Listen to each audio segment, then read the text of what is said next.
नमस्ते। आज हम पढ़ रहे हैं कक्षा 12 विषय इतिहास का अध्याय 1 भारत का वैभवपूर्ण अतीत। वैभवपूर्ण शब्द का अर्थ होता है गौरवशाली, यानी भारत एक गौरवशाली देश रहा है।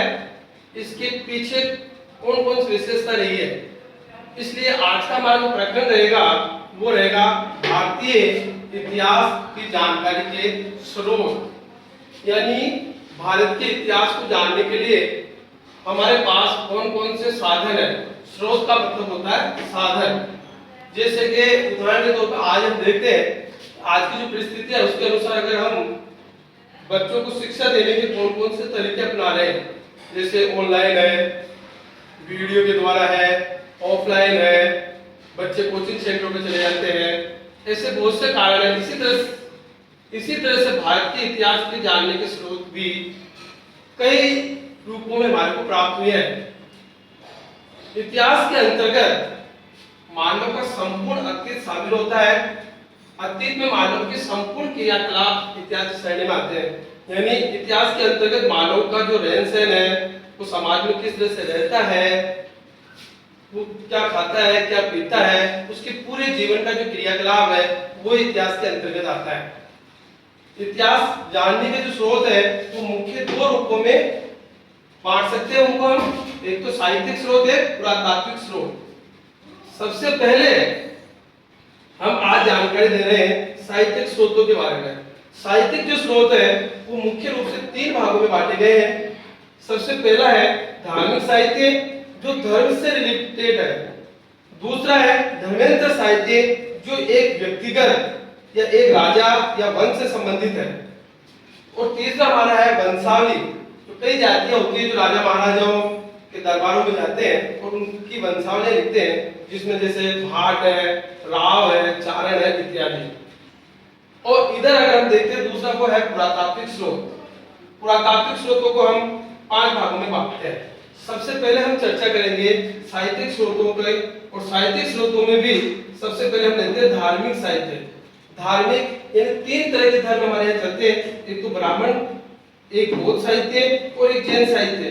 ब्राह्मण साहित्य का जो सबसे प्राचीन जो ग्रंथ था वो था चारों वेद, ऋग्वेद, यजुर्वेद, सामवेद, अर्थवेद। इन चारों वेदों से हमें आर्य संस्कृति की जानकारी मिलती है। इसके अतिरिक्त ब्राह्मण साहित्य से हमें उपनिषद, पुराण इत्यादि की साहित्य की जानकारी मिलती है। इसी क्रम में अगर अपन देखें तो वो आता है बौद्ध धर्म यानी बौद्ध साहित्य। बौद्ध साहित्य का सबसे प्राचीन जो ग्रंथ है वो है त्रिपिटक, जिसके 3 भाग है, शुद्ध पिटक, अभिधम्म पिटक और विनय पिटक। इसमें ज्यादातर हम बौद्ध धर्म के बारे में, बौद्ध धर्म के जीवन में उन्होंने कौन सी शिक्षाएं उसकी जानकारी मिलती है। और कुछ जातक कथाएं, दीपवंश और महावंश, इससे हमारे को श्रीलंका, वर्तमान जो श्रीलंका है उसकी जानकारी मिलती है। इसी क्रम में अगर हम चले तो तीसरा हमारा आता है जैन साहित्य। जैन साहित्य का जो सबसे प्राचीन ग्रंथ है वो आगम है, जो कि महावीर स्वामी के जीवन से संबंधित है। कथा कोश, कल्पसूत्र ये आदि इसी से संबंधित है। अब साहित्यिक स्रोत का दूसरा जो भाग है वो धर्मेंद्र साहित्य है। ये एक व्यक्ति या वंश से संबंधित है, जैसे कि ऐतिहासिक ग्रंथ। सबसे पहला भाग है इसका ऐतिहासिक ग्रंथ। ऐतिहासिक यानी किसी के जीवन से संबंधित ग्रंथ लिखना, जैसे राजतरंगी ग्रंथ ये लिखा है कल्हण ने। और इसके अंदर जो वर्तमान हमारा जम्मू कश्मीर है उसका पूरा का पूरा इतिहास दिया हुआ है। एक है अर्थशास्त्र, जो कि चाणक्य के द्वारा लिखा गया है। और इस ग्रंथ के अंदर मौर्य वंश का जो शासक था चंद्रगुप्त मौर्य, उससे संबंधित राजनीतिक गतिविधियों का वर्णन किया गया है। उसके बाद अगर अपन देखें इसी क्रम में हर्ष चरित्र, हर्ष के बारे में लिखा बाणभट्ट ने। इस तरह से अपन देखें पृथ्वीराज विजय, जो कि लिखा गया था जैनायन के द्वारा, जिसमें पृथ्वीराज के जीवन की घटनाओं का उल्लेख मिलता है। इसी क्रम में अगला टॉपिक आता है विशुद्ध साहित्य ग्रंथ। यह है अष्टाधामी पंडित जी का, मुद्रा राक्षस विशाखादत्त भट्ट का। क्षत्रिय साहित्य भी आता है इसी क्रम में, जो किसी किसी क्षेत्र को लिखा गया है। जैसे तमिल में लिखा गया साहित्य संगम साहित्य है।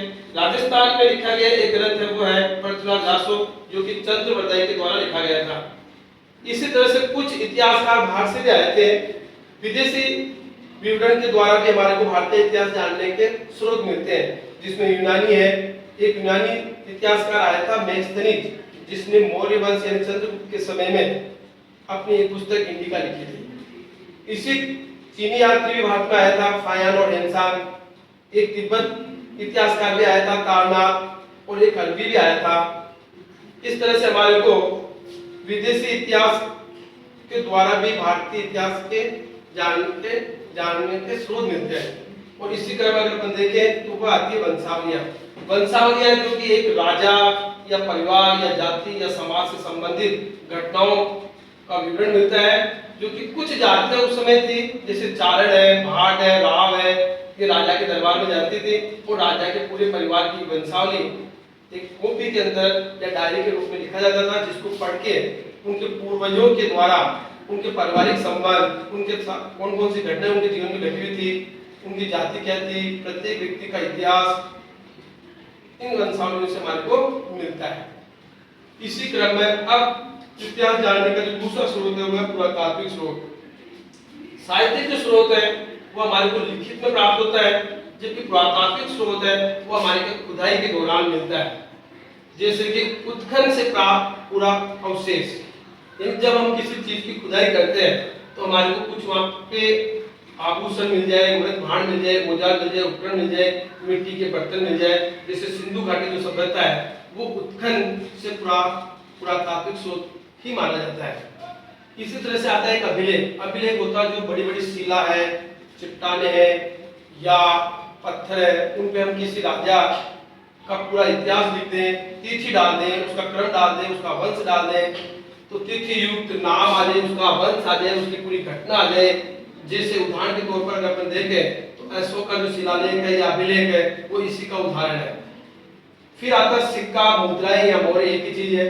समुद्रगुप्त को सिक्कों के ऊपर वीणा बजाते हुए दिखाया गया है, जिससे यह सिद्ध होता है कि समुद्रगुप्त एक राजा होने के साथ साथ एक संगीतकार भी था। इसी तरह से एक नहपाल राजा था, उसका भी सिक्के के ऊपर चित्र मिलता है। चौथा इसी का रूप आता है स्मारक या भवन, जो उदाहरण पर देखा जाए मठ है, मंदिर है, दुर्ग है, या स्थापत्य कला जो है वो सब इसी के अंतर्गत आती है। अब इसके अतिरिक्त मूर्तियां, शैल चित्रकला और अन्य कलाएं हैं। उदाहरण में देखें तो शेखावाटी के शैल चित्र फेमस है और मध्य प्रदेश का एक भीमपेटिका इसी का उदाहरण है।